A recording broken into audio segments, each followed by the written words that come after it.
రాజకీయ నాయకుల వలన కొంతమంది ఐఏఎస్ ఆఫీసర్లు, ఐపీఎస్ ఆఫీసర్లు కోర్టు మెట్లు ఎక్కవలసి వస్తుంది.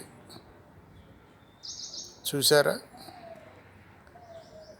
వాళ్ళు తిన్నది కాదు, పెట్టింది కాదు. కష్టపడి ఐఏఎస్ పాస్ అయితే ఇది పనిష్మెంట్. శ్రీలక్ష్మి దగ్గర మొదలుకొని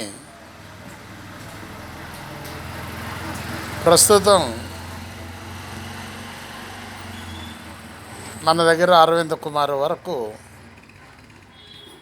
ఐఏఎస్ ఆఫీసర్ల పరిస్థితి ఈ విధంగా ఉన్నది.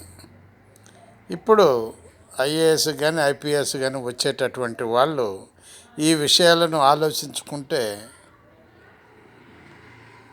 ఈ ఐఏఎస్ వద్దు, ఈ ఐపీఎస్ వద్దు అనే కాడికి వస్తుంది కథ.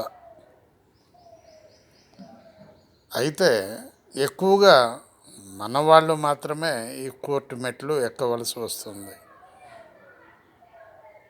మిగిలిన రాష్ట్రాల్లో ఇంత ప్రాబ్లం లేదు. కారణం ఆలోచించండి మీరు కూడా. మన రాజకీయ నాయకులు చేయటం వల్లే ఇదంతా ప్రాబ్లం క్రియేట్ అవుతుంది. ఇదంతా ఈ ఐఏఎస్ ఐపీఎస్ ఆఫీసర్లు అనుభవించవలసి వస్తుంది రాజకీయ నాయకుల వల్లనే అని ప్రజలందరూ మాట్లాడుకోవటం జరుగుతుంది.